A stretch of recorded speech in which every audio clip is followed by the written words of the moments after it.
Hello दोस्तों, स्वागत है हमारे चैनल प्रेप अल्फ़ा में। प्रेप अल्फ़ा आप लोगों के लिए इस चैनल के माध्यम से 10 वर्षों के पीसीएस के पेपर्स की सीरीज चला रहा है। पीसीएस के पेपर्स की सीरीज चला रहा है, जिसमें आज हम देखने वाले हैं सन 2019 में उत्तर प्रदेश पीसीएस प्रीलिम्स परीक्षा में सामान्य अध्ययन का जो प्रश्न पत्र हुआ था उसके 150 क्वेश्चंस पूरे देखेंगे। लेकिन इस पेपर में हम करंट अफेयर्स के क्वेश्चंस को शामिल नहीं करेंगे, क्योंकि वो बहुत पुराने हो चुके हैं। अब आपको नया करंट अफेयर्स चाहिए, जिसके हमने मंथली वीडियोस अपने चैनल के माध्यम से अपलोड कर रखे हैं। जनवरी, फरवरी, मार्च, अप्रैल। मैं सोच रहा हूँ जब तक ये पीवाईक्यू की सीरीज चल रही है, इसके बाद आपको मई, जून, जुलाई और अगस्त सभी के आपके मंथली करंट अफेयर्स अपलोड कर दिए जाएँ, क्योंकि इतना मुझे टाइम मिलता नहीं। इसलिए चलिए स्टार्ट करते हैं। स्टार्ट करने से पहले आपसे एक ही रिक्वेस्ट है, अगर आपने चैनल को सब्सक्राइब नहीं किया तो कर लीजिए, बेल आइकन को प्रेस कर लीजिएगा। देखिए, पहला क्वेश्चन है हमारे सामने, हठ योग के संदर्भ में निम्नलिखित में से कौन सा कथन सही है। तो यहाँ पर दो कथन दिए गए हैं। पहला है हठ योग नाथ पंथियों द्वारा अपनाया जाता था। दूसरा है हठ योग क्रिया को सूफी संतों ने भी अपनाया था। तो इसका कौन सा सही है? तो दोस्तों सी ऑप्शन बिल्कुल सही है। 1 और 2 दोनों सही है। मतलब कि हठ योग नाथ पंथियों द्वारा अपनाया जाता था और हठ योग क्रिया को सूफी संतों ने भी अपनाया था। ठीक। क्वेश्चन नंबर आपका दूसरा कहता है सूची 1 को सूची 2 से मिलान करना है। तो यहाँ पर देखिए, सूची 1 सूची 2 से मिलान करना, देख लेते हैं डायरेक्ट। राजवंश और राजधानी दिया है। पल्लव की राजधानी थी कांची, पांड्यों की राजधानी मदुरई, ठीक है। यादव वंश की राजधानी देवगिरी और काकतीय वंश की राजधानी वारंगल। ठीक। क्वेश्चन नंबर तीसरा, निम्नलिखित में से किस मंदिर को विदर्भ के खजुराहो के रूप में जाना जाता है?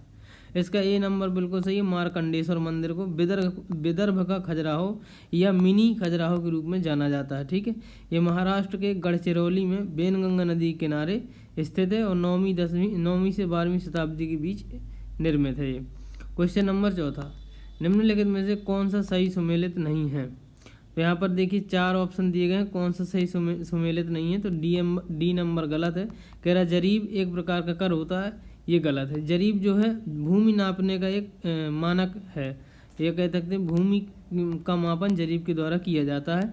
एक जरीब की मानक लंबाई 66 फीट अथवा 22 गज या 4 लट्ठे होती है। ठीक है, ये आप याद रख लीजिएगा। जरीब का सर्वप्रथम प्रयोग अकबर के नवरत्नों में से एक राजा थे टोडरमल, इन्होंने बंदोबस्त प्रथा चालू की थी अकबर के समय। इन्होंने जरीब का प्रचलन चालू किया। ठीक है। उन्होंने बांसों के लोहे के छल्ले डालकर जरीब तैयार करी और दाम तांबे की मुद्रा को कहा जाता था। ठीक है। इसका प्रचलन शेरशाह सूरी ने किया और देसाई मराठा शासन में राजस्व अधिकारी होते थे। ठीक है। जो दाम था ना, दाम का प्रचलन शेरशाह सूरी ने किया। ठीक है। यहाँ पर देखिए दीवान, ये तो प्रांतीय राजस्व का प्रमुख हुआ करता था और देसाई जो था ये राजस्व अधिकारी था और दाम जो है तांबे की मुद्रा थी शेरशाह सूरी के समय। ठीक है, ये आप लोग याद रख लीजिए। क्वेश्चन नंबर आपका 5वां, यहाँ पर सूची 1 सूची 2 को सुमेलित कीजिए, सही उत्तर बताना है। तो यहाँ पर देख लेते हैं।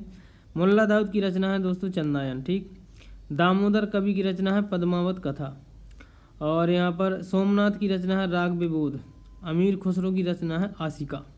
क्वेश्चन नंबर 6वां है, निम्नलिखित में से कौन सी एक विशिष्टता एकता व्यवस्था की नहीं है? तो यहाँ पर 4 ऑप्शन है, कौन सी नहीं है देख लेते हैं। ऑप्शन सीधे डायरेक्ट। यहाँ पर सी ऑप्शन इसका बिल्कुल सही है कि कह रहा है कि एकता के से एकत्रित राजस्व सीधा सुल्तान के खाते में जाता था, ये गलत है। ठीक है। एकता की व्यवस्था कौन सी थी? तो यहाँ पर एकता एक राजस्व एकत्रित करने की व्यवस्था थी, सही है। इल्तुतमिश ने चालू किया था। एक सियासतनामा एकता व्यवस्था की जानकारी का स्रोत था। ठीक है। और अगला है मुक्ति को एकता से एकत्रित राजस्व से सैनिक रखने पड़ते थे, ये बिल्कुल सही है। क्वेश्चन नंबर आपका 7वां, पुस्तकें और लेखक दिए गए हैं। यहाँ पर बताना है कि कौन सा सही सुमेलित नहीं है। तो इसका सी नंबर बिल्कुल गलत है। तुगलकनामा लिखा है इब्न बतूता, तो ये गलत है। तुगलकनामा किसने लिखा? तो अमीर खुसरो ने। ठीक है। तुगलकनामा दोस्तों लिखा अमीर खुसरो ने। ठीक है, यहाँ पर देख लीजिए। और तबगात नासरी जो है ये मिनहाज उस सिराज जज़मानी ने लिखा है। तारीख़ फिरोज शाही लिखी है शम्स ए सिराज अफीफ ने। तुगलकनामा आपको बता दिया अमीर खुसरो ने लिखा है और हुमायूं नामा लिखा है गुलबदन बेगम ने।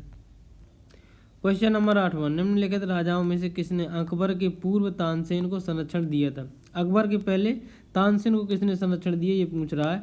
ए नंबर बिल्कुल सही है, भाटा के राजा थे रामचंद्र सिंह, उनके दरबार में रहते थे तानसेन। इसके बाद तानसेन को अकबर ने संरक्षण दिया। क्वेश्चन नंबर आपका 9वां, मनसबदारी व्यवस्था के संदर्भ में कौन सा कथन सही है। पॉइंट 1 दिया है कि मनसबदारी व्यवस्था राज्य के कुलीन वर्ग से संबंधित थी जिसे अकबर ने प्रारंभ किया। दूसरा पॉइंट है मनसबदारी का पद पैतृक था, तो यहाँ पर इसका एक ही ऑप्शन सही है, सिर्फ पहला वाला कि मनसबदारी व्यवस्था राज्य के कुलीन वर्ग से संबंधित थी और अकबर ने इसे प्रारंभ किया था। मनसबदारी का पद पैतृक था, ये गलत है, पैतृक नहीं हुआ करता था। ठीक है, मनसबदारी व्यवस्था का प्रारंभ अकबर ने 1567 में किया था। ठीक, कुलीन वर्ग से संबंधित थी और ये व्यवस्था वंशानुगत नहीं थी बल्कि मनसबदारों का स्थानांतरण होता था। यह व्यवस्था चंगेज खान की दशमिक प्रणाली पर आधारित थी। क्वेश्चन नंबर 10वां, यहाँ पर कथन और कारण का सवाल है। कथन दिया गया है, अकबर ने शेरशाह की तरह राज्य के सिक्कों के प्रचलन को नियमित करने का प्रयास किया। कारण क्या कहता है कि शेरशाह की मुद्रा पद्धति के समान अकबर के समय का ताम्र का प्रमुख सिक्का दाम था। तो यहाँ पर कौन सा सही है इसका, तो बी नंबर सही है कह रहा है। ठीक है, कथन ए और कथन आर दोनों सही है परंतु कारण नहीं, मतलब व्याख्या कोई नहीं कर रहा। ठीक है, मतलब कथन ए अपनी जगह सही है, कथन आर अपनी जगह सही है। ठीक है, अकबर ने शेरशाह की तरह राज्य के सिक्कों के प्रचलन को नियमित करने का प्रयास किया, ये सही है। ठीक है, शेरशाह की तरह नियमित करने का प्रयास किया था। आर कहता शेरशाह की मुद्रा पद्धति के समान अकबर के समय का ताम्र यानी तांबे का प्रमुख सिक्का दाम कहलाता था। बिल्कुल सही है, जो शेरशाह के समय तांबे का सिक्का चलता था उसे दाम कहा जाता था। क्वेश्चन नंबर आपका है अगला, यहाँ पर 11वां क्वेश्चन, निम्नलिखित युद्धों को कालक्रमानुसार व्यवस्थित करना है। यहाँ पर युद्ध दिए गए हैं, देख लेते हैं। बिलग्राम का युद्ध कब हुआ दोस्तों, 1540 में। सरनाल का युद्ध होता है 1572 में। धर्मत का युद्ध होता है अप्रैल 1658 में और जजाऊ का युद्ध होता है जून 1707 में।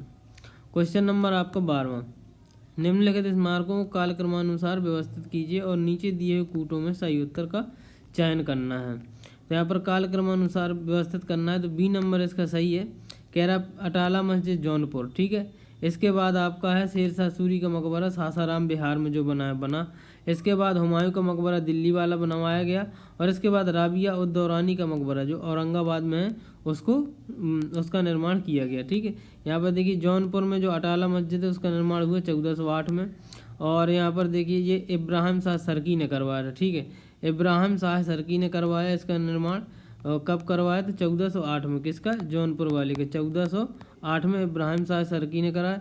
शेरशाह सूरी के मकबरे का निर्माण ये सासाराम बिहार में शेरशाह की मृत्यु के बाद 3 माह बाद यह 1545 में करवाया गया। ठीक है, यहाँ पर ये 1545 में।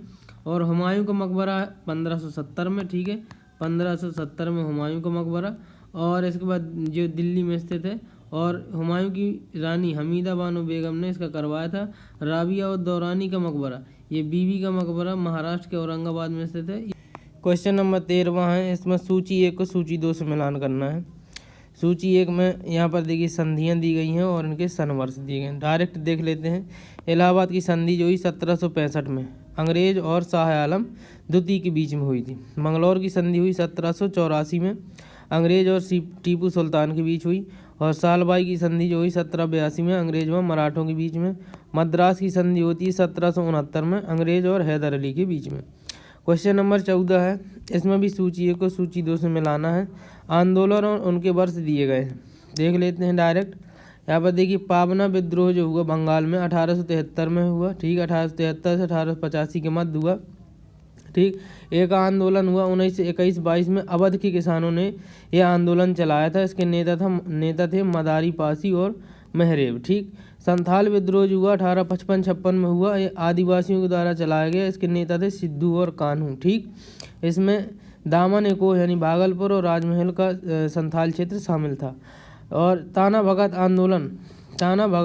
आंदोलन का नेतृत्व जतरा उरांव ने किया और ये 1914 से 1918 के बीच में चलाया गया। ठीक है, यहाँ पर जो आंदोलन दिए हैं पाबना आपको याद है, आप पाबना जो है 1873 में है। ठीक है, बावना 1873, ए का हो गया 1922, 1921-22, संथाल 1855-56 और ताना भगत 1914। क्वेश्चन नंबर आपका 15वां है, नेटिव मैरिज एक्ट किस वर्ष पारित किया गया? तो इसका सही जवाब बी नंबर 1872 में। ठीक है, सिविल मैरिज एक्ट या नेटिव मैरिज एक्ट दोनों एक ही नाम है।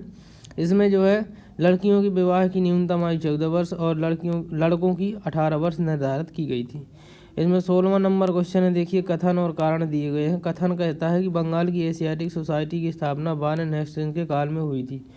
उसने सर विलियम जोन्स के पक्ष में उक्त विद्युत संस्था की अध्यक्षता का प्रस्ताव अस्वीकार कर दिया था। कारण कहता है कि वारेन हेस्टिंग्स स्वयं एक उद्धत विद्वान एवं प्राच्य विद्या का प्रखर समर्थक था, जो संस्कृत, फारसी, अरबी के अध्ययन को प्रोत्साहित करता था। इसका कौन सा जवाब सही है? तो इसका बी नंबर सही है दोस्तों। कह रहा है कि ए और आर दोनों सही हैं, लेकिन जो है व्याख्या नहीं कर रहे एक दूसरे की। ठीक है, यानी कि एशियाटिक बंगाल की एशियाटिक सोसाइटी जो कि विलियम जोन्स ने 1784 में स्थापित की, उसकी स्थापना वारेन हेस्टिंग्स के समय हुई थी। और जो वारेन हेस्टिंग्स था वो खुद एक विद्वान था और वो संस्कृत, अरबी, फारसी का अध्ययन को प्रोत्साहित करता था। क्वेश्चन नंबर आपका 17वां नंबर, निम्नलिखित घटनाओं को कालक्रमानुसार व्यवस्थित कीजिए और नीचे दिए गए कूटों में सही उत्तर चुनिए। तो इसका सी नंबर बिल्कुल सही है। यहाँ पर सविनय अवज्ञा आंदोलन आपका होता है कब? 1930 में। ठीक है, और इसके बाद होता है आपका गांधी इरविन समझौता 1931 में। ठीक, इसके बाद आपका होता है पूना पैक्ट 1932 में, और इसके बाद आपका लास्ट में होता है क्रिप्स मिशन 1942 में। याद रख लीजिए। क्वेश्चन नंबर 18वां है, असैनिक प्रशासन 1905 के संदर्भ में कौन सा कथन सही है, ये बताना है। तो यहाँ पर पॉइंट 1 दिया गया है, लॉर्ड कर्जन ने प्रांतीय सीमाओं को पुनर्गठित करने का निर्णय लिया। दूसरा पॉइंट है कि पूर्वी बंगाल और असम नामक एक नया प्रांत बनाया गया। तो यहाँ पर देखिए कौन सा सही है इसका, तो इस कह रहा दोनों सही है। ठीक है, 1 और 2 दोनों सही है। यहाँ पर देख लेते हैं, लॉर्ड कर्जन एक साम्राज्यवादी व्यक्ति था। इसने प्रांतीय सीमाओं को पुनर्गठित करने का निर्णय लिया। इसने प्रशासनिक सुविधा का हवाला देकर 1905 में बंगाल को 2 भागों में बांट दिया। ठीक है, बंगाल विभाजन जिसे कहते हैं।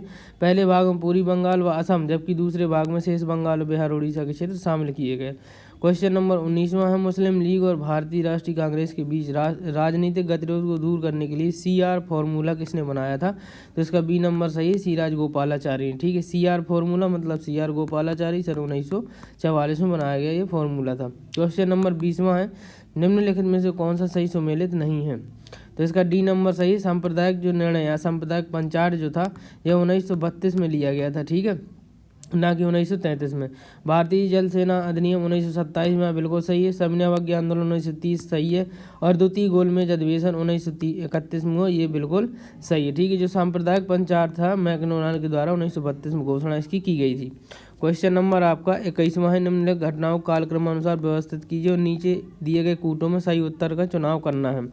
यहाँ पर देखिए सबसे पहले फिरोज शाह मेहता की मृत्यु होती है, फिर इसके बाद जलियांवाला हत्याकांड होता है। ठीक है, 13/4/1919 को, और इसके बाद आपका होता है साइमन आयोग की नियुक्ति 1927 में। 28 में भारत आता है, और अब सबसे लास्ट में होता है महात्मा गांधी की दांडी यात्रा जो कि 1930 में 12 मार्च 1930 को होती है। फिरोज शाह मेहता की जो मृत्यु होती है 5 नवंबर 1915 को हो जाती है। ठीक, यहाँ पर लिखा हुआ 5 नवंबर 1915 फिरोज शाह मेहता। जलियांवाला बाग हत्याकांड 13 अप्रैल 1919।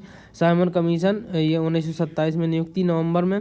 महात्मा गांधी की दांडी यात्रा 12 मार्च 1930 साबरमती आश्रम से स्टार्ट होती है। क्वेश्चन नंबर आपका 22 है, INS के अधिकारियों पर मुकदमा चलाया गया था। नंबर ए सही है, लाल किला दिल्ली में चलाया गया था। क्वेश्चन नंबर 23 है, भारत में नियोजित विकास का विरोध किसने किया था? इसका ये नंबर बिल्कुल सही है, महात्मा गांधी ने। ठीक है, भारत में नियोजित विकास का विरोध, ठीक है, प्लान डेवलपमेंट का विरोध जो किया था महात्मा गांधी ने किया था, क्योंकि उनका विचार था मैं ऐसे भारत के लिए कार्य करूंगा जहां अत्यंत गरीब वर्ग यह अनुभव करे कि यह उसका अपना देश है, जिसके निर्माण में उसकी भी प्रभावी भूमिका हो। ऐसा भारत जहां ना कोई छोटा हो ना कोई बड़ा हो, ऐसा भारत जहां सभी समुदाय पूर्ण मैत्री भाव से रह सकें। महात्मा गांधी जी की सोच ये थी। क्वेश्चन नंबर 24, निम्नलिखित में से कौन सी एक चोटी भारत में स्थित नहीं है?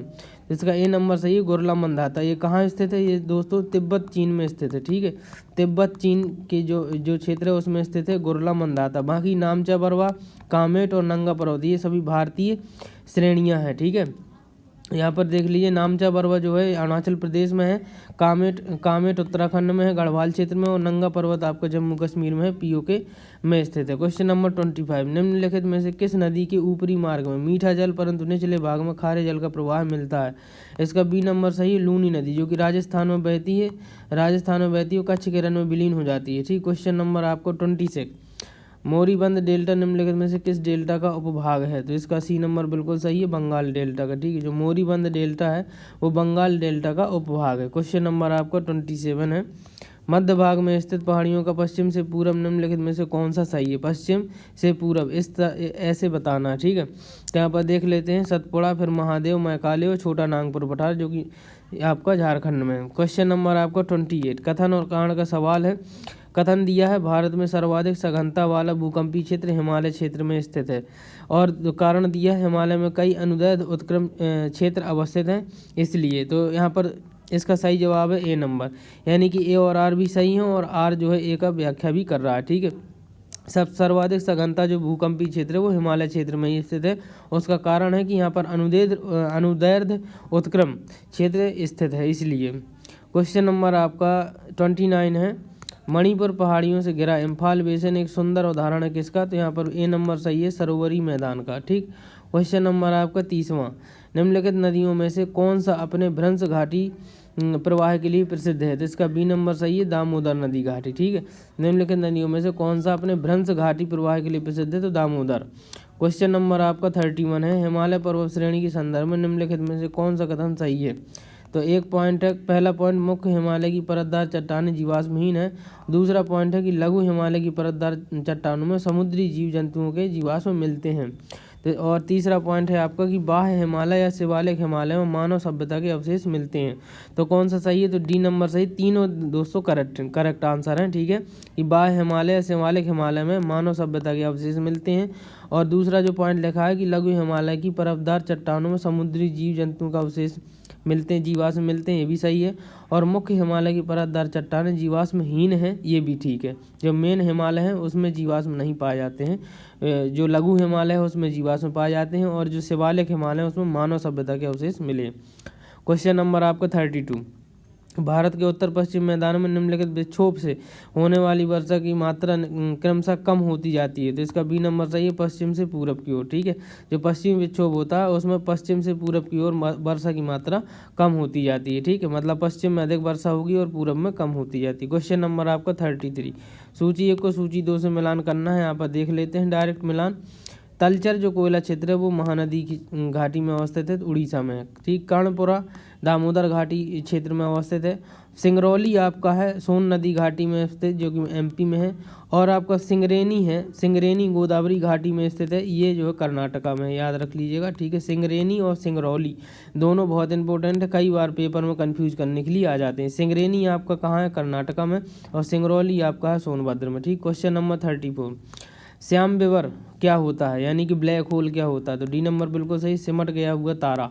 ठीक है, ब्लैक होल एक उच्च गुरुत्वाकर्षण के क्षेत्र होते हैं जहां से प्रकाश तक भी बाहर नहीं निकल सकता। तारों के अंत होने की अवस्था में होने वाले सुपरनोवा के बाद ब्लैक होल का निर्माण होता है, मतलब सुपरनोवा के बाद ब्लैक होल का निर्माण होता है। एक तारा होता है जो बिल्कुल नष्ट हो जाता है। ठीक है, उसमें बहुत ज़्यादा गुरुत्वाकर्षण होता है जिसकी वजह से उससे प्रकाश भी बाहर नहीं आ पाता। वो जितनी भी बाहर की चीज़ें सभी को अंदर समेटने का प्रयास करता है इस प्रकार से, और वहाँ पर बिल्कुल अंधेरा सा छा जाता है। ठीक, क्वेश्चन नंबर 35 है, टेलीग्राफिक पठार हिस्सा है किसका? तो इसका ए नंबर सही है, उत्तर अटलांटिक कटक का।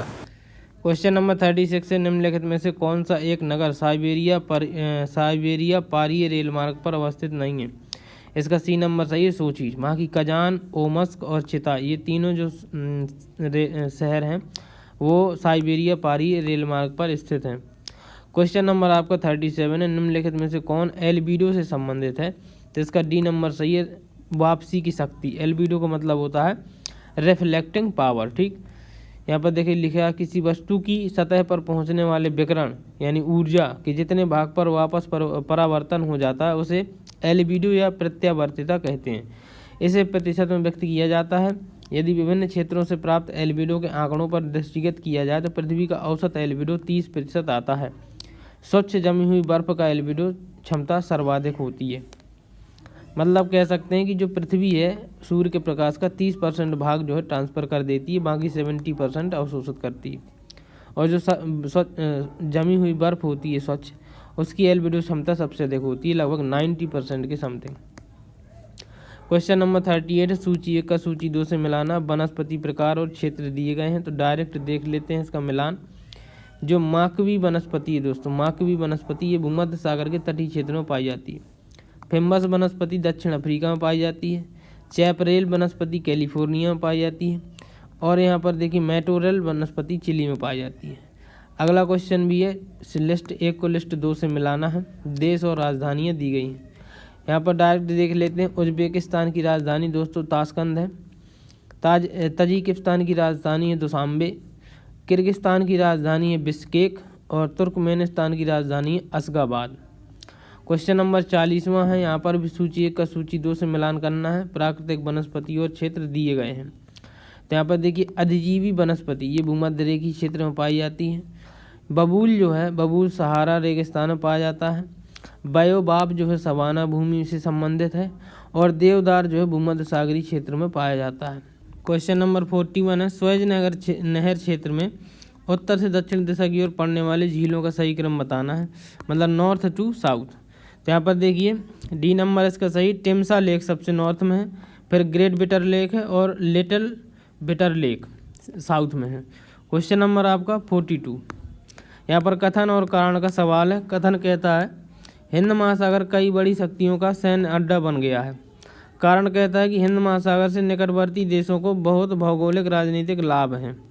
तो यहाँ पर इसका कौन सा सही जवाब है, तो इसका बी नंबर सही है। कह रहा है कि ए और आर दोनों सही है, परंतु व्याख्या कोई नहीं कर रहा। ठीक, मतलब कि हिंद महासागर कई बड़ी शक्तियों का सैन्य अड्डा तो बन चुका है, ये सही है। हिंद महासागर से निकटवर्ती देशों को बहुत भौगोलिक राजनीतिक लाभ भी हैं, ये भी सही है। लेकिन बड़ी शक्ति क्यों बन चुका है, इसका जो है पूर्ण तरह से व्याख्या नहीं कर पा रहा। क्वेश्चन नंबर आपका 43, सूची 1 का सूची 2 से मिलान करना है। सूची 1 में उष्णकटिबंधीय चक्रवात के विभिन्न नाम दिए गए हैं और बगल में देश देख लेते हैं। बिली जो है ये ऑस्ट्रेलिया में बोला जाता है। टाइफू ये जापान में बोला जाता है चक्रवात का नाम। और बागुइयो ये फिलीपींस में बोला जाता है। और हरिकेन्स ये यूएसए में बोला जाता है। ठीक, क्वेश्चन नंबर आपका 44, निम्नलिखित में से कौन सा सही सुमेलित नहीं है। इसमें देखिए पवन और देश दिए गए हैं, तो डी वाला सुमेलित नहीं है। मिस्ट्रल जो लिखा है ऑस्ट्रेलिया, ये गलत है।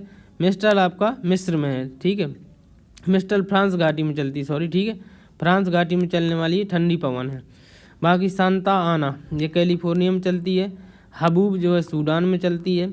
याम क्वेश्चन नंबर 45 है, निम्नलिखित में से कौन सा सही सुमेलित नहीं है। तो यहाँ पर जनजातियाँ और स्थान दिए हुए हैं। डी नंबर बिल्कुल गलत है। यहाँ पर लिखा हुआ किर्गिज जो है सूडान में, ये गलत है। किर्गिज जो है मध्य एशिया की जनजाति है। कहाँ की? मध्य एशिया की जनजाति है। बाकी पिग्मी जनजाति जो है कांगो बेसिन में पाई जाती है। अंगामी जनजाति नागालैंड की है। और एनु जनजाति जो है वो जापान की है। क्वेश्चन नंबर आपका 46 है, भारत में निर्धनता अनुपात घट रहा है क्योंकि, उसका कारण क्या है। इसका सी नंबर सही है। 15 से 59 वर्ष की जनसंख्या सापेक्षतया अधिक है, इसलिए निर्भरता अनुपात जो है डिपेंडेंसी रेशियो वो घट रहा है। ठीक, क्वेश्चन नंबर आपका 47, संविधान की प्रस्तावना का विधिक स्वरूप क्या है। तो यहाँ पर ए नंबर लिखा हुआ है, यह लागू किया जा सकता है। बी नंबर है ये लागू नहीं किया जा सकता। सी नंबर कहता है आपका कि विशेष परिस्थितियों में लागू किया जाता है। और डी नंबर कहता है उपरोक्त में से कोई नहीं। तो इसका बी नंबर बिल्कुल सही है कि यह जो है लागू नहीं किया जा सकता। ठीक है, जो संविधान की प्रस्तावना का विधिक स्वरूप है यह लागू नहीं किया जा सकता है। ठीक, संविधान की प्रस्तावना का विधिक स्वरूप लागू नहीं किया जा सकता। सर्वोच्च न्यायालय ने बेरूवाड़ी बाद 1960 में प्रस्तावना को संविधान का अंग नहीं माना था, परंतु केशवानंद भारती बाद में प्रस्तावना को संविधान का अंग माना गया, जो कि 1973 में हुआ था। यद्यपि प्रस्तावना को न्यायालय द्वारा परिवर्तनीय नहीं कराया जा सकता है, लेकिन संविधान की व्याख्या में इसका सर्वोपरि स्थान है। क्वेश्चन नंबर आपका 48 है, निम्नलिखित में से भारत के संविधान के किसमें पर्यावरण संरक्षण एवं संवर्धन तथा वन एवं वन्य जीव की रक्षा के प्रावधान पाए गए हैं। तो यहाँ पर इसका सी नंबर सही होगा कि राज्य के नीति निर्देशक तत्व 48A में भी दिया गया है और जो मूल कर्तव्य है 51 के ए में उसमें भी दिया गया है। ठीक, क्वेश्चन नंबर यहाँ पर 51 के AG में दिया गया है और 48 के ए में। ये 42वें संविधान संशोधन 1976 द्वारा जोड़ा गया था। क्वेश्चन नंबर आपका 49 है, 42वें संविधान संशोधन द्वारा किस अनुच्छेद के माध्यम से श्रमिकों की प्रबंधन में भागीदारी सुनिश्चित की गई थी? तो इसका डी नंबर सही है, अनुच्छेद 43 का ए नंबर। ठीक है, अनुच्छेद 43 का ए नंबर में श्रमिकों की प्रबंधन में भागीदारी सुनिश्चित की गई। क्वेश्चन नंबर आपका 50वां, कथन और कारण का सवाल है। ये कथन कहता है भारतीय संविधान का अनुच्छेद 30 अल्पसंख्यक वर्ग शब्द को परिभाषित नहीं करता। आर कहता है कि संविधान केवल भाषाई और धार्मिक अल्पसंख्यक वर्ग को मान्यता प्रदान करता है। इसका कौन सा सही है? तो बी नंबर सही है। कह रहा ए और आर दोनों सही हैं लेकिन आर ए की व्याख्या नहीं कर रहा। ठीक है, मतलब कि भारतीय संविधान का जो आर्टिकल 30 है वो अल्पसंख्यक वर्ग शब्द को परिभाषित नहीं करता, बिल्कुल सही है। संविधान केवल भाषाई और धार्मिक अल्पसंख्यकों को ही मान्यता प्रदान करता है। क्वेश्चन नंबर आपका 51, निम्नलिखित में से कौन सा सही सुमेलित नहीं है? 4 ऑप्शन है, 4 में से कौन सा गलत है? तो इसका सी नंबर बिल्कुल गलत है। जो प्रतिषेध दिया गया है टू बी सर्टिफाइड, ये गलत है। ठीक है, यहाँ पर देख लेते हैं बंदी प्रत्यक्षीकरण, जो 5 प्रकार की रिटें हैं इसमें से 4 रिटें दी हुई हैं। बंदी प्रत्यक्षीकरण इसको कहते हैं to have the body of, परमादेश इसको कहते हैं वी कमांड, और प्रतिषेध इसको कहते हैं रेट ऑफ प्रोहिबिशन, और अधिकार परीक्षा इसको कहते हैं बाई व्हाट अथॉरिटी। ठीक है, किस अधिकार से? क्वेश्चन नंबर आपका 52, किसने कहा भारत एक अर्धसंघात्मक राज्य है? तो इसका डी नंबर बिल्कुल सही है। केसी बियर ने कहा था भारत एक अर्धसंघात्मक राज्य है। क्वेश्चन नंबर आपका 53 है, भारतीय संविधान के अनुच्छेद 162 के शीर्षक के संबंध में कौन सा कथन सही है? तो इसका डी नंबर सही है, राज्य की कार्यपालिका शक्ति का विस्तार, आर्टिकल 162। क्वेश्चन नंबर आपका 54 है, किस वर्ष में अकाउंटिंग को ऑडिटिंग यानी लेखा परीक्षा के से अलग किया गया तथा नियंत्रक एवं महालेखा परीक्षक का कार्य केवल सरकारी लेखा तक सीमित रह गया? इसका सही जवाब है सी नंबर 1976 में। ठीक है, क्वेश्चन नंबर आपका 55वां, भारतीय संघात्मक व्यवस्था के संदर्भ में निम्नलिखित में से कौन सा कथन सही है?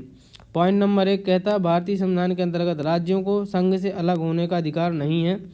दूसरा पॉइंट कहता है अलग होने की मात्र वकालत करने पर अभिव्यक्ति की स्वतंत्रता की सुरक्षा मिलेगी। तो इसका कौन सा सही है? तो केवल एक उत्तर सही होगा, पहला पॉइंट। क्वेश्चन नंबर आपका 56 है, प्रधानमंत्री कार्यालय यानी पीएमओ के संबंध में निम्नलिखित में से कौन सा कथन सही है? पॉइंट नंबर 1 कहता है यह 1977 में अस्तित्व में आया, और बी नंबर कहता है इसका प्रधान कैबिनेट सचिव होता है।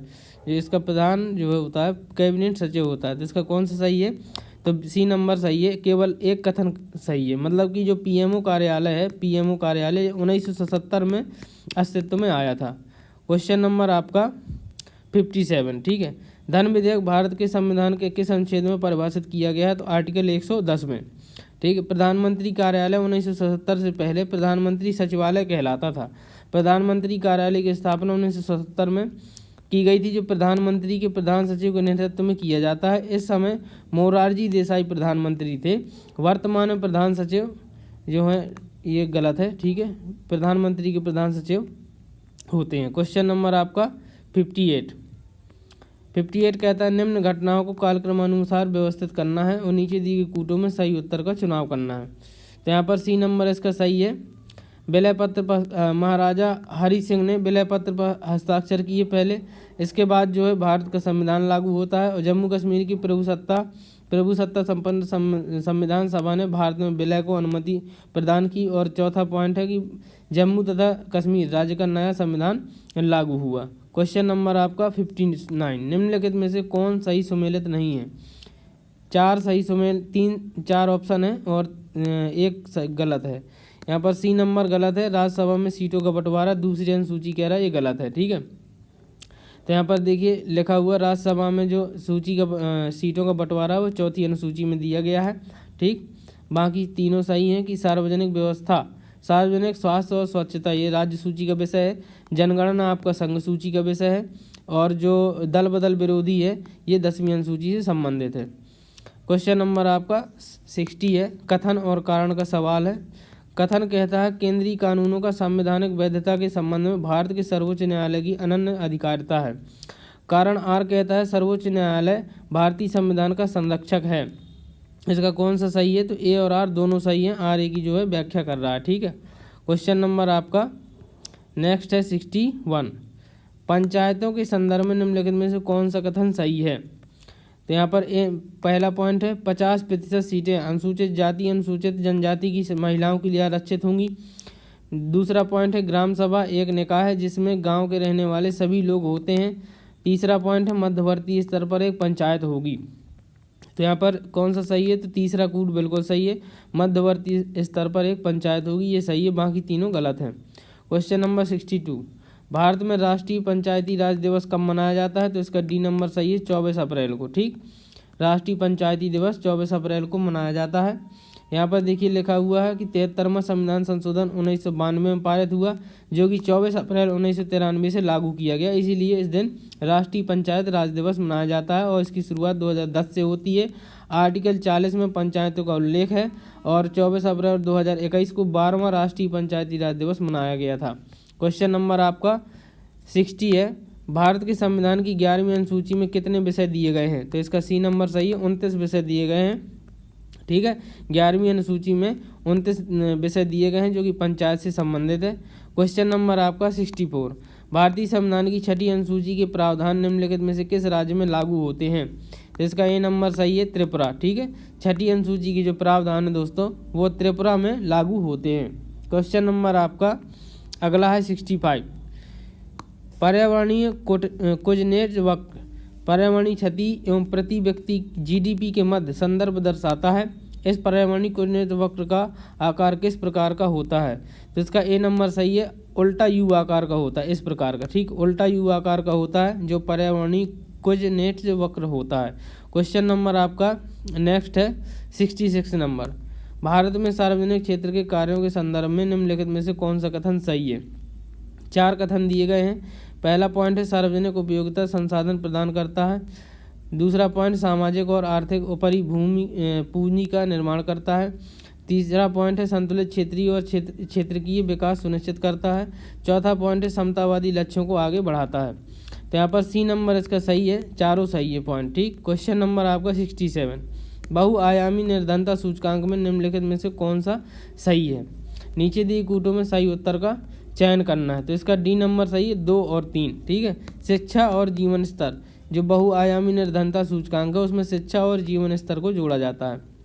क्वेश्चन नंबर आपका 68, निम्नलिखित में से किस प्रत्यक्ष लाभ योजना को Guinness book of world record द्वारा विश्व की सबसे बड़ी प्रत्यक्ष लाभ योजना माना गया? तो इसका नाम है पहल। ठीक है, पहल योजना को Guinness book of world record द्वारा विश्व की सबसे बड़ी प्रत्यक्ष लाभ योजना माना गया था, जो रसोई गैस सब्सिडी के लिए शुरू की गई थी। पहली योजना कब? तो 15 नवंबर 2014 को। ठीक, क्वेश्चन नंबर आपका 69, राष्ट्रीय सामाजिक सहायता कार्यक्रम में गरीबी रेखा से नीचे के लिए निम्न कार्यक्रम शामिल नहीं हैं। इसका सी नंबर सही है, महिला किसान सशक्तिकरण परियोजना ये शामिल नहीं है। बाकी राष्ट्रीय सामाजिक सहायता कार्यक्रम में राष्ट्रीय परिवार लाभ कार्यक्रम शामिल है, अन्नपूर्णा योजना शामिल है और यहाँ पर देखिए इंदिरा गांधी राष्ट्रीय निःशक्तता पेंशन शामिल है, इंदिरा गांधी राष्ट्रीय विधवा पेंशन शामिल है और इंदिरा गांधी राष्ट्रीय वृद्धावस्था कार्यक्रम भी शामिल है। क्वेश्चन नंबर 70, यहाँ पर भी कथन कारण का सवाल है। कथन कहता है हाल के वर्षों में भारत में महिलाओं के लिए श्रम की भागीदारी की दर में तेजी से गिरावट आई है। और कारण कहता है कि पारिवारिक आय में सुधार एवं शिक्षा में वृद्धि के कारण इस श्रम की भागीदारी दर में गिरावट आई है। इसका कौन सा सही है? तो बी नंबर सही है, ए और आर दोनों सही है, आर ए की व्याख्या नहीं करता। क्वेश्चन नंबर 71, वर्ष के अधिकांश हिस्से में बेरोजगार रहने वाले व्यक्तियों की संख्या को कहा जाता है। तो इसका ए नंबर सही है, सामान्य स्थिति बेरोजगारी। ठीक है, यूजुअल स्टेटस अनएम्प्लॉयमेंट कहा जाता है। वर्ष के जो अधिकांश हिस्से में जो बेरोजगार रहते हैं उनको कहते हैं सामान्य स्थिति बेरोजगारी। क्वेश्चन नंबर आपका 72 है, भारत की जीवन की भौतिक गुणवत्ता सूचकांक किसके द्वारा विकसित किया गया? इसका ए नंबर सही है, मॉरिस डी मॉरिस द्वारा। ठीक है, जीवन की भौतिक गुणवत्ता सूचकांक यानी PQLI जो है किसने विकसित किया? मॉरिस डी मॉरिस ने 1970 में। क्वेश्चन नंबर आपका 73 है, राष्ट्रीय खाद्य सुरक्षा अधिनियम के संदर्भ में कथनों में कौन सा सही है? तो यहाँ पर पहला पॉइंट है कि यह 75% ग्रामीण और 50% शहरी जनसंख्या को आच्छादित करेगी। दूसरा पॉइंट है महिलाओं और बच्चों को पोषण संबंधी सहायता पर विशेष ध्यान देता है। तीसरा पॉइंट है 18 वर्ष आयु से अधिक की सबसे बड़ी महिला परिवार की मुखिया होगी। तो यहाँ पर इसका सी नंबर सही है, तीनों पॉइंट। ठीक है, तीनों पॉइंट जो है सही है। जो राष्ट्रीय खाद्य सुरक्षा अधिनियम है उसमें यह 75% ग्रामीण क्षेत्रों में 50% शहरी जनसंख्या को आच्छादित करता है। महिलाओं और बच्चों को पोषण संबंधी सहायता पर विशेष ध्यान देता है और जो 18 वर्ष से अधिक आयु की सबसे बड़ी महिला होगी वो परिवार की मुखिया मानी जाएगी। राष्ट्रीय खाद्य सुरक्षा अधिनियम 2013 में पारित किया गया था। क्वेश्चन नंबर आपका 74, भारत में पट्टेदारी सुधार के उपायों के संदर्भ में कौन सा कथन सही है? तो यहाँ पर 3 ऑप्शन है, लगान का विनिमय, अवधि की सुरक्षा और पट्टेदारी पर स्वामित्व की घोषणा। इसमें सही कथन का चुनाव करना है, तो डी नंबर सही है, तीनों ऑप्शन सही है। ठीक है, जो पट्टेदारी सुधार है उसमें लगान का विनिमय, अवधि की सुरक्षा और पट्टेदारी पर स्वामित्व की घोषणा, तीनों पॉइंट सही है। क्वेश्चन नंबर आपका 75, लघु उद्योगों के लिए बनी निम्न समितियों को कालक्रम अनुसार व्यवस्थित करना है। ठीक है, लघु उद्योगों के लिए जो समितियां बनी हैं उनको बताना है। तो देखिए, कार्वे समिति जो आई 1955 में बनी, आबिद हुसैन समिति ये 1995 में बनी, और नायक समिति बनी 1991 में, और SS कोहली समिति सन 2000 में बनी थी। ठीक है, क्वेश्चन नंबर आपका 76, कारपोरेट सामाजिक उत्तरदायित्व यानी CSR के संदर्भ में निम्नलिखित में से कौन सा कथन सही है आपको बताना है। तो यहाँ पर देखिए, एक पहला पॉइंट है कंपनी एक्ट 2014 ने CSR को अनिवार्य बना दिया।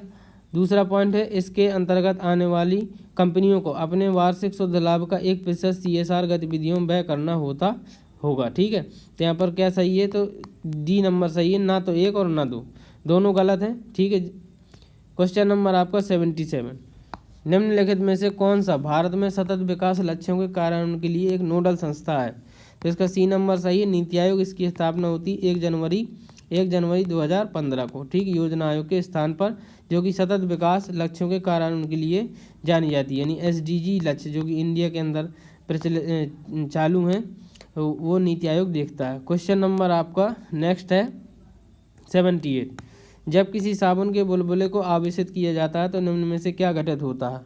तो इसका ए नंबर सही है, इसकी त्रिज्या बढ़ जाती है। जब आवेशित किया जाता है तो त्रिज्या बढ़ जाती है। पृष्ठ तनाव का जो SI मात्रक है वो न्यूटन प्रति मीटर होता है। ठीक है, और जो साबुन का बुलबुला होता है वो अवतल लेंस की भांति कार्य करता है।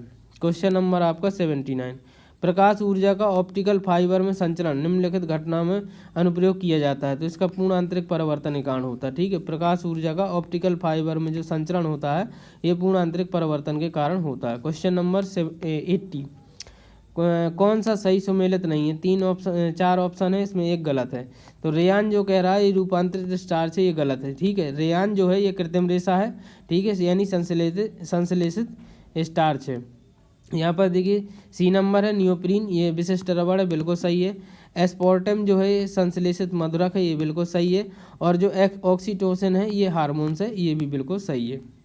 क्वेश्चन नंबर आपका 81, थर्मस फ्लास्क में लंबे समय तक तरल गर्म या ठंडा रहता है क्योंकि ऊष्मा की कोई हानि अथवा प्राप्ति नहीं होती।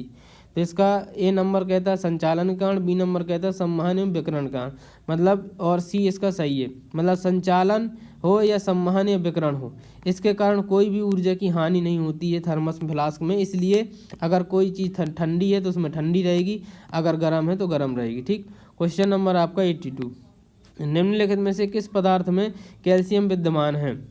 तो इसका सी नंबर सही, जिप्सम। ठीक है, जिप्सम में कैल्शियम होता है कितना? 23.3%। ठीक, क्वेश्चन नंबर आपका 83, निम्नलिखित में से कौन सा सही सुमेलित नहीं है? 4 ऑप्शन है, इसमें एक गलत है। सिल्वर ब्रोमाइड जो है कृत्रिम प्रकाश संश्लेषण कहता है, ये गलत है। जबकि सिल्वर ब्रोमाइड का प्रयोग किया जाता है फोटोग्राफी में। जो सिल्वर आयोडाइड है उसका प्रयोग कृत्रिम वर्षा में किया जाता है। और लिथियम बाइकार्बोनेट इसका किया जाता है गठिया का उपचार में। और दूधिया मैग्नीशियम यानी मिल्क ऑफ मैग्नीशिया जिसे कहते हैं, इसको प्रति अम्लकारक भी कहा जाता है, जिसको मिल्क ऑफ मैग्नीशिया कहा जाता है। क्वेश्चन नंबर आपका 84, निम्न में से कौन सा सही सुमेलित नहीं है बताना है। तो डी नंबर गलत है, कह रहा पाश्चुरीकरण चाय में होता है, ये गलत है, ये तो दूध में होता है। ठीक है, पाश्चुरीकरण की प्रक्रिया दूध में की जाती है। अलवणीकरण यानी डिसलाइनेशन ये समुद्री जल में होता है। प्रतिलोम परासरण यानी रिवर्स ऑस्मोसिस जिसको आरओ बोलते हैं, ये पेयजल में होता है। और विकृतीकरण ये प्रोटीन में किया जाता है। पाश्चुरीकरण आपका दूध से संबंधित है। क्वेश्चन नंबर 85, निम्नलिखित में से कौन सा एक शाकनाशक का उदाहरण है। इसका ए नंबर सही है, सोडियम क्लोरेट। ठीक, सोडियम क्लोरेट जो है शाकनाशक का उदाहरण है। क्वेश्चन नंबर आपका 86 है, गैस जो धान के खेत से उत्सर्जित होती है तथा भूमि के तापमान में वृद्धि करती है वह है। तो ए नंबर इसका सही है, मीथेन। ठीक, मीथेन जो है धान के खेत से निकलती है और भूमि के तापमान में वृद्धि करती है। और मीथेन जो है जानवरों की जुगाली से भी निकलती है, जानवर जो जुगाली करते हैं उससे भी मीथेन गैस निकलती है। क्वेश्चन नंबर आपका 87, यहाँ पर सूची 1 का सूची 2 से मिलान करना है, देख लेते हैं डायरेक्ट। जो केवलार है ये संश्लेषित रेशा है। ठीक, टेक्सोल जो है कैंसर रोधी दवा है। जिंक फास्फाइड ये रोडेंटोनासी है। और नाइट्रोसेलुलोज ये विस्फोटक है। ठीक, क्वेश्चन नंबर आपका 88, निम्नलिखित में से किसी वस्तु के नमूने को हवा में खुला रखने पर कुछ समय बाद गायब हो जाता है, जैसे कपूर, नेफ्थलीन अथवा शुष्क बर्फ। इस परिघटना को क्या कहा जाता है। तो ए नंबर सही है इसका, ऊर्ध्वपातन। कपूर और नेफ्थलीन और शुष्क बर्फ में ऊर्ध्वपातन होता है, इसका आपको याद रखना है। क्वेश्चन नंबर 89, निम्नलिखित पदार्थों को उनके पहली बार प्रयोगशाला में संश्लेषण के कालक्रम अनुसार व्यवस्थित करना है।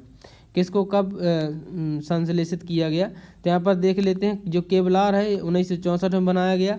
फ्लोरीन जो है जिसमें C60 होता है, ठीक है, उसको 1985 में बनाया गया। ग्रेफीन ये 2004 में बनाया गया, ये भी कार्बन का यहाँ पर रूप है। और ब्लैक गोल्ड जो है 2019 में बनाया गया। क्वेश्चन नंबर आपका 90, नाइट्रोजन स्तरीकरण जीवाणु किस पौधे की जड़ के साथ संयोजन करते हैं।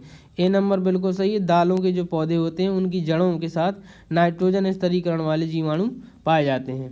क्वेश्चन नंबर 91, तुलसी के पौधे का औषधीय महत्व निम्नलिखित में से किसकी उपस्थिति के कारण होता है। इसका सी नंबर सही है, फिनोल एवं फ्लेवोनॉइड के कारण। ठीक, फिनोल एवं फ्लेवोनॉइड ये तुलसी के पौधे में उपस्थित होता है, इसलिए उसका औषधीय महत्व है। क्वेश्चन नंबर 92, निम्नलिखित में से किस जीव का रक्त सफ़ेद होता है। इसका बी नंबर सही है, तिलचट्टा। ठीक है, तिलचट्टा का जो रक्त होता है वो सफ़ेद होता है। ठीक, क्योंकि इसमें जो है हीमोग्लोबिन नहीं पाया जाता। क्वेश्चन नंबर आपका 93, निम्नलिखित में से कौन सा पदार्थ प्रोटीन नहीं है। तो इसका ए नंबर सही है, कपास। कपास जो है ये रेशा है, फाइबर है। ठीक है, बाकी केस या बाल ये प्रोटीन है। लूता रेशम या स्पाइडर सिल्क जिसे कहा जाता है ये भी प्रोटीन है। और खुर जो है, जो जानवरों के खुर होते हैं ये भी प्रोटीन ही होते हैं। क्वेश्चन नंबर 94, मानव शरीर में निम्नलिखित में से कौन सी ग्रंथि अंतःस्रावी एवं बहिस्रावी दोनों कार्य करती है। इसका सी नंबर सही है, अग्नाशय। ठीक है, अग्नाशय या पैंक्रियाज एक ऐसी ग्रंथि जो है अंतःस्रावी और बहिस्रावी दोनों कार्य करती है। ठीक है, इसी की जो लैंगरहैंस की द्वीपिकाएँ हैं वहाँ से यहाँ पर बीटा कोशिकाओं से इंसुलिन का स्रावण होता है, और जो कि मधुमेह के लिए उत्तरदायी है। क्वेश्चन नंबर आपका 95, राष्ट्रीय परिवार स्वास्थ्य सर्वेक्षण NFHS 5 निम्नलिखित शामिल नहीं करता। यहाँ पर सी नंबर सही है, HIV परीक्षण इसमें शामिल नहीं है। बाकी उच्च रक्तचाप, मधुमेह और मृत्यु का पंजीकरण ये तीनों ऑप्शन शामिल हैं किसमें, NFHS 5 में। ठीक, क्वेश्चन नंबर आपका 96, मानव आहार में पॉलिश किए हुए चावल के उपयोग से निम्न में से कौन सा रोग होता है। इसका नंबर ए नंबर सही है, बेरी, क्योंकि इसमें B1 की कमी यानी विटामिन B1 की कमी हो जाती है जो पॉलिश किए हुए चावल होते हैं, इसलिए बेरी रोग होने की संभावना बहुत ज़्यादा बढ़ जाती है। क्वेश्चन नंबर आपका 97, यहाँ पर विटामिन और उनके स्रोत दिए गए हैं और यहाँ पर कहता कौन सा सही नहीं है एक बताना है। जो यहाँ पर विटामिन B6 है उसका जो स्रोत है धान का चोकर यानी राइस ब्रान, उसमें विटामिन B6 पाया जाता है। विटामिन E पाया जाता है गेहूं के अंकुरित तेल में। और यहाँ पर जो विटामिन K है ये अल्फा में पाया जाता है। और विटामिन आपका जो B2 है ये आपका हरी सब्जियों में पाया जाता है। ठीक, कॉड यकृत तेल यानी कॉड लिवर तेल मछलियों के लीवर से प्राप्त होता है, इसमें विटामिन A और विटामिन D का ये प्रचुर मात्रा में इसमें पाया जाता है। क्वेश्चन नंबर आपका 98 है, कथन और कारण का सवाल है। कथन कहता है अधिकांश विटामिन मानव शरीर में संश्लेषित नहीं किए जाते, और कारण कहता है मानव अंग केवल अनिवार्य सूक्ष्म पोषक तत्वों को ही जो है संश्लेषण करते हैं। इसमें कौन सा सही है? तो सी नंबर सही है। कह रहा ए सही है और आर गलत है। ठीक है, कह रहा कि केवल, यहाँ पर केवल शब्द लगा दी, ये गलत है। केवल अनिवार्य सूक्ष्म पोषक तत्वों का ही संश्लेषण करते हैं, ये गलत है। जितने भी सूक्ष्म पोषक तत्व होते हैं सभी का संश्लेषण मानव अंग कर लेता है। बाकी जो है अधिकांश विटामिन जो है मानव शरीर में संश्लेषित नहीं होते हैं, ये सही बात है। क्वेश्चन नंबर आपका 99, एंजाइमों के संदर्भ में निम्नलिखित में से कौन सा कथन सही है, ये बताना है। तो यहाँ पर एक पहला पॉइंट है वे जैव उत्प्रेरक होते हैं। दूसरा पॉइंट वे शरीर में उसी स्थान पर अपना कार्य करते हैं जहाँ वे उत्पादित होते हैं। तो इसका क्या सही है? तो दोनों सही हैं दोस्तों। ठीक, जो एंजाइम है, एंजाइम जो है ये जैव उत्प्रेरक होते हैं और ये वहीं पर कार्य करते हैं जहाँ इनका उत्पादन होता है। क्वेश्चन नंबर आपका 100, माँ का दूध नवजात को लगभग संपूर्ण आहार प्रदान करता है, किंतु इसमें निम्नलिखित किसका अभाव रहता है?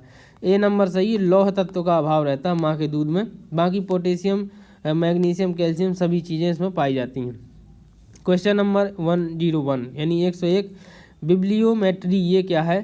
तो ए नंबर कहता है पुस्तकालय नेटवर्क का कार्य है। बी नंबर कहता है सूचना प्रबंधन सेवा है। और सी नंबर कह रहा है आपका कि सूचना प्रबंधन उपकरण है। और डी नंबर कहता है पुस्तकालय सेवा। तो इसका सी नंबर सही, सूचना प्रबंधन उपकरण है बिब्लियोमेट्री। ठीक, क्वेश्चन नंबर 102, गहरी कार्बन वेधशाला यानी DCO के संदर्भ में कथनों में कौन सा सही है? पॉइंट नंबर 1 कहता है यह वैश्विक अनुसंधान कार्यक्रम पृथ्वी पर कार्बन की भूमिका को आगे बढ़ाने के लिए है। दूसरा पॉइंट कहता है यह गहरी माइक्रोबियल पारिस्थितिकी तंत्र के क्षेत्रीय अवलोकन के लिए है। नीचे दिए गए कूद में कौन सा सही है बताना है। तो सी नंबर कहता है दोनों सही हैं। ठीक, जो गहरी कार्बन वेधशाला यानी DCO के संदर्भ में दोनों पॉइंट सही हैं कि यह वैश्विक अनुसंधान कार्यक्रम पृथ्वी पर कार्बन की भूमिका को आगे बढ़ाने के लिए है, और यह गहरी माइक्रोबियल पारिस्थितिक तंत्र के क्षेत्रीय अवलोकन के लिए भी है। क्वेश्चन नंबर आपका 103, इकोसिस्टम के संदर्भ में क्या सही है ये बताना है। इसका सी नंबर बिल्कुल सही है, उत्पादक प्राथमिक उपभोक्ता से अधिक हैं, ये बिल्कुल सही है। जो पेड़ पौधे हैं उनकी संख्या प्राथमिक उपभोक्ताओं से ज़्यादा है। क्वेश्चन नंबर आपका 104, सुपोषण के संदर्भ में निम्नलिखित में से कौन सा कथन सही है? तो यहाँ पर देखिए 1 नंबर पॉइंट कहता है ये जल निकाय के पोषक तत्व संवर्धन की घटना है। बी नंबर कहता है कि यह जल में घुलित ऑक्सीजन को कम करता है। कौन सा सही है? तो सी नंबर सही है, दोनों सही है। ठीक, जो सुपोषण है ये जल निकाय के पोषक तत्व संवर्धन की घटना है और ये जल में घुलित ऑक्सीजन को भी कम करता है सुपोषण। क्वेश्चन नंबर आपका 105, मानव गतिविधियों से परिवर्तित पर्यावरण क्या कहलाता है? तो यहाँ पर बी नंबर सही है, एंथ्रोपोजेनिक पर्यावरण। ठीक, एंथ्रोपोजेनिक पर्यावरण कहलाता है मानव गतिविधियों से परिवर्तित पर्यावरण। क्वेश्चन नंबर आपका अगला है 106 नंबर का, निम्नलिखित कथनों में से कौन सा सही नहीं है ये बताना है। एक सही नहीं है, बाकी 3 सही है। तो ए नंबर गलत है, भूमध्य रेखा से ध्रुवों की ओर जाति विविधता में वृद्धि होती, ये गलत है। ठीक, बी नंबर कहता है कि उष्णकटिबंधीय शीतोष्ण क्षेत्रों की अपेक्षा अधिक जातियों का आश्रय देते हैं, ये सही है। सी नंबर कहता है विशालतम जैव विविधता अमेजनी वर्षा वनों में पाई जाती, ये भी सही है। और डी नंबर कहता है जाति विविधता शीतोष्ण क्षेत्रों में ध्रुवों की ओर घटती, ये भी सही है। क्वेश्चन नंबर आपका 107वां, निम्नलिखित में से कौन सा वायु प्रदूषण के जैविक सूचक का प्रसिद्ध उदाहरण है? ए नंबर इसका सही है, लाइकेन। ठीक, वायु प्रदूषण के जैविक सूचक का उदाहरण है लाइकेन। क्वेश्चन नंबर 108 है, निम्नलिखित घटनाओं को उनके प्रारंभ के कालक्रम अनुसार व्यवस्थित करना है। तो यहाँ पर देख लेते हैं डायरेक्ट। वन्य जीव संरक्षण अधिनियम 1972 में आया, प्रोजेक्ट टाइगर 1973 में आया, प्रोजेक्ट हाथी 1992 में, और जैव विविधता अधिनियम सन 2002 में। क्वेश्चन नंबर 109 है, कथन और कारण का प्रश्न है। कथन कहता है सतत विकास मानव समाज के कल्याण हेतु महत्वपूर्ण है। कारण कहता है सतत विकास से अभिप्राय ऐसे विकास से है जो भावी पीढ़ियों की जरूरतें पूरी करने के योग्यता को प्रभावित किए बिना वर्तमान समय की आवश्यकता पूर्ति करे। तो इसका ए नंबर बिल्कुल सही है दोस्तों, ए और आर दोनों सही है, आर ए की व्याख्या भी कर रहा है। ठीक, सतत विकास मानव समाज के कल्याण हेतु महत्वपूर्ण है, ये बिल्कुल सही है, लेकिन ऐसा विकास होना चाहिए जो कि जो भावी पीढ़ियाँ, फ्यूचर की पीढ़ियाँ, उनको प्रभावित किए बिना आज का विकास हो जाए। क्वेश्चन नंबर आपका 110, निम्नलिखित में से कौन सा एक दुनिया का पहला 100% जैविक राज्य है, ये आपको बताना है। तो इसका सी नंबर बिल्कुल सही है, भारत का सिक्किम। ठीक, 100% जैविक राज्य बन चुका सिक्किम 2016 में। क्वेश्चन नंबर आपका 111, निम्नलिखित में से कौन सा सही सुमेलित नहीं है। 4 ऑप्शन है, इसमें एक गलत है। डी नंबर गलत यहाँ पर दिया हुआ है, क्योटो प्रोटोकॉल जल संरक्षण से संबंधित है, ये गलत है। जबकि क्योटो प्रोटोकॉल का उद्देश्य था स्थिरीकरण और ग्रीन हाउस गैस की सांद्रता के पुनर्निर्माण में जलवायु प्रणाली पर मानव जीवन के हानिकारक प्रभाव को रोकना, ना कि जल संरक्षण। ठीक, बाकी देखिए कार्टेजेना जो प्रोटोकॉल है ये बायो सेफ्टी से संबंधित है, बिल्कुल सही है। स्टॉकहोम सम्मेलन अनवरत जैविक प्रदूषक से संबंधित है। और मॉन्ट्रियल प्रोटोकॉल जो है ये ओजोन परत से संबंधित है। ठीक, क्वेश्चन नंबर आपका 112 है, कथन और कारण का सवाल है। कथन कहता है उष्णकटिबंधीय देशों में तितलियों की प्रजातियां सर्वाधिक संख्या में पाई जाती हैं। कारण कहता है कि तितलियां कम तापमान में नहीं रह सकती, इसलिए पाई जाती हैं। तो इसका कौन सा ऑप्शन सही होगा, तो ए नंबर सही है। ए और आर दोनों सही है। आर जो है ए की व्याख्या भी कर रहा है, मतलब कि जो उष्णकटिबंधीय देशों में तितलियां सर्वाधिक पाई जाती हैं उसका कारण है कि यहाँ तापमान कम नहीं रहता, अधिक रहता है। क्वेश्चन नंबर आपका 113, पारिस्थितिक तंत्र में एक पोषी स्तर से दूसरे पोषी स्तर में स्थानांतरण से ऊर्जा की मात्रा, यहाँ पर बी नंबर सही है, घटती है। ठीक है, एक पोषी स्तर से जब दूसरी पोषी स्तर में ऊर्जा जाएगी तो घट जाती है। ये 10% ऊर्जा का नियम है, लिंडमैन ने दिया था। किसने दिया था, लिंडमैन ने। ठीक, क्वेश्चन नंबर आपका 114, निम्नलिखित में से कौन सा जैविक नाइट्रोजन निर्धारण से संबंधित है। जिसका डी नंबर सही है, नीला हरा शैवाल। ठीक, नील हरा शैवाल ये जैविक नाइट्रोजन निर्धारण से संबंधित है। क्वेश्चन नंबर 115, धुआं या स्मॉग आवश्यक रूप से वायुमंडल में निम्नलिखित में से किसकी उपस्थिति के कारण होता है। इसका डी नंबर सही है, नाइट्रोजन तथा सल्फर के ऑक्साइड के कारण धुआं अथवा स्मॉग होता है वायुमंडल में। क्वेश्चन नंबर आपका 116, निम्नलिखित क्षेत्रों में से किसमें दुर्लभ उपलब्धि कारण के लिए वैश्विक 500 पुरस्कार दिया जाता है। तो ये पर्यावरण संरक्षण के लिए दिया जाता है वैश्विक 500 पुरस्कार। ये 1987 से प्रारंभ किया गया था। ठीक है, यूनेप की स्थापना 1972 में की गई थी। इसका मुख्यालय नैरोबी में है, केन्या नैरोबी में। ठीक है, यूनेप द्वारा ये दिया जाता है पर्यावरण पुरस्कार वैश्विक 500, ग्लोबल 500। 1987 में इसकी स्थापना हुई थी और यूनेप की स्थापना 1972 में। इसका मुख्यालय केन्या नैरोबी में। क्वेश्चन नंबर 117 है, भारत में सबसे अधिक जैव विविधता संपन्न क्षेत्र कौन सा है। तो यहाँ पर सी नंबर सही है, पश्चिमी घाट। यहाँ पर पश्चिमी घाट में 16 के मैदान ही पाए जाते हैं। यहाँ पर देख लेते हैं, भारत को जैव विविधता समृद्ध और पारंपरिक ज्ञान से परिपूर्ण मेगा डाइवर्स देश के रूप में जाना जाता है। भारत में 4 जैव विविधता से परिपूर्ण हॉटस्पॉट पाए जाते हैं। पहला हॉटस्पॉट है पूर्वी हिमालय क्षेत्र। ठीक है, पूर्वी हिमालय क्षेत्र जो कि ये 7 सिस्टर वाला पार्ट है। दूसरा है पश्चिमी घाट, और तीसरा इंडो बर्मा क्षेत्र है, और चौथा है सुंडालैंड जो कि अंडमान निकोबार द्वीप समूह में है। क्वेश्चन नंबर 118, ये निम्नलिखित में से कौन सा सतत विकास लक्ष्य SDG भारत में 2030 तक सभी के लिए पानी की उपलब्धता और इसके स्थायी प्रबंधन को लक्षित करता है। पानी से संबंधित इसका सही जवाब कौन सा है, तो ए नंबर सही है, SDG 6। ठीक है, क्वेश्चन नंबर आपका 119वां, समृद्धि की सीमा की अवधारणा का प्रतिपादन किसने किया था, ये बताना है। तो ए नंबर सही है, क्लब ऑफ रोम ने किया था। समृद्धि की सीमा की अवधारणा का प्रतिपादन क्लब ऑफ रोम ने किया था। क्वेश्चन नंबर आपका 120वां है, निम्नलिखित प्राकृतिक प्रदेशों में किसे बड़े शिकारों की भूमि के नाम से जाना जाता है। इसका डी नंबर सही है, उष्णकटिबंधीय सवाना प्रदेश को बड़े शिकारों की भूमि के नाम से जाना जाता है। क्वेश्चन नंबर आपका 121, यूपी स्पेशल के क्वेश्चन है कुछ, कथन और कारण का सवाल है, देख लेते हैं। यहाँ पर दिया हुआ है कथन दिया है, उत्तर प्रदेश में गन्ना तथा चीनी का उत्पादन महाराष्ट्र से अधिक है परंतु उत्पादकता कम है। कारण कहता है महाराष्ट्र में अधिकांश चीनी मिलें सहकारी क्षेत्र में स्थापित हैं। तो इसका बी नंबर सही है, ए और आर दोनों सही, लेकिन आर ए की व्याख्या नहीं कर रहा। मतलब कि उत्तर प्रदेश गन्ना और चीनी के उत्पादन में महाराष्ट्र से तो आगे है लेकिन उत्पादकता कम है। और कारण कहता है महाराष्ट्र में अधिकांश चीनी मिलें सहकारी क्षेत्र में स्थित हैं, ये बिल्कुल सही है। क्वेश्चन नंबर आपका 122वां, ये करंट से क्वेश्चन है। करंट के क्वेश्चंस को हम नहीं देखेंगे। जितने भी करंट के क्वेश्चन हैं आप जो है हमने जनवरी, फरवरी, मार्च, अप्रैल की वीडियोस डाल रखे हैं, वहाँ से आप जाकर देख लीजिएगा और बाकी के वीडियो बहुत जल्द आपको मिल जाएंगे।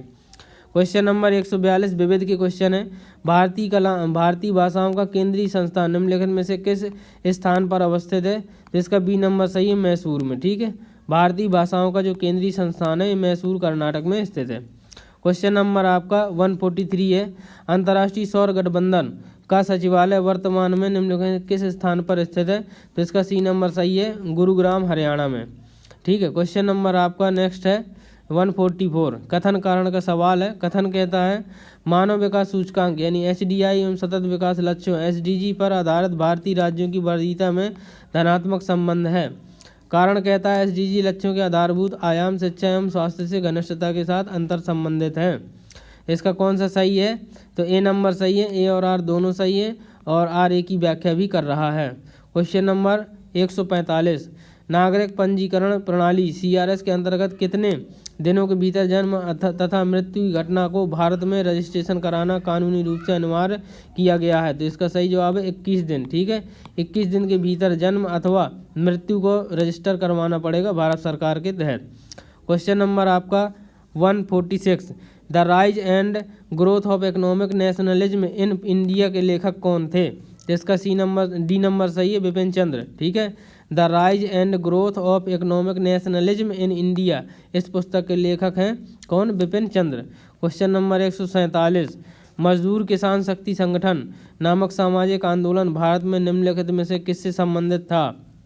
तो इसका बी नंबर सही है, RTI अधिनियम से। ठीक है, RTI अधिनियम से संबंधित था। कौन सा अधिनियम? तो यहाँ पर मजदूर किसान शक्ति संगठन नामक सामाजिक आंदोलन, ये RTI एक्ट से संबंधित था। ठीक है, 12 अक्टूबर 2005 से भारत में सूचना का अधिकार अधिनियम प्रभावी हुआ था। Question number 148। चित्राचार्य उपेंद्र महारथी की पुस्तक वेणु शिल्प का संबंध निम्नलिखित में से किस कला से है? तो इसका सी नंबर सही है, बांस कला से संबंधित है वेणु शिल्प। ठीक है, क्वेश्चन नंबर आपका अगला है 149। सूची 1 का सूची 2 से मिलान करना है, बताना है। तो यहाँ पर देख लेते हैं। अंधत्व नियंत्रण हेतु राष्ट्रीय कार्यक्रम ये 1976 में प्रारंभ किया गया। समन्वित बाल विकास योजना ये 1975 में। राष्ट्रीय कुष्ठ निवारण कार्यक्रम सन 1983 में। राष्ट्रीय ग्रामीण स्वास्थ्य मिशन 2005 में। क्वेश्चन नंबर 150 है। राष्ट्रीय पंचांग के संबंध में कौन सा कथन सही है, बताना है। पॉइंट 1 कहता है भारतीय राष्ट्रीय पंचांग विक्रम संवत पर आधारित है। दूसरा पॉइंट कहता है राष्ट्रीय पंचांग को जनवरी 26, 1950 में अपनाया गया। इसका कौन सा सही है? तो ना तो दोस्तों एक सही है और ना दूसरा सही है, दोनों पॉइंट गलत हैं। सही क्या है? भारतीय राष्ट्रीय पंचांग या भारत का राष्ट्रीय कैलेंडर भारत में उपयोग आने वाली सरकारी सिविल कैलेंडर है। यह शक संवत पर आधारित है, ना कि विक्रम संवत पर। ग्रेगोरियन कैलेंडर के साथ साथ यह 22 मार्च 1957 को अपनाया गया था। कब? 1957 में 22 मार्च को अपनाया गया था, जो भारतीय कैलेंडर है और शक संवत पर आधारित है। शक संवत, ना कि विक्रम संवत। ठीक है दोस्तों, ये रहे पूरे 150 क्वेश्चन इस पेपर के। अगर वीडियो आपको अच्छा लगा हो तो प्लीज़ लाइक ज़रूर करें, शेयर करें और चैनल को अगर अभी तक सब्सक्राइब नहीं किया है तो सब्सक्राइब कर लीजिए और बेल आइकन प्रेस कर लीजिए।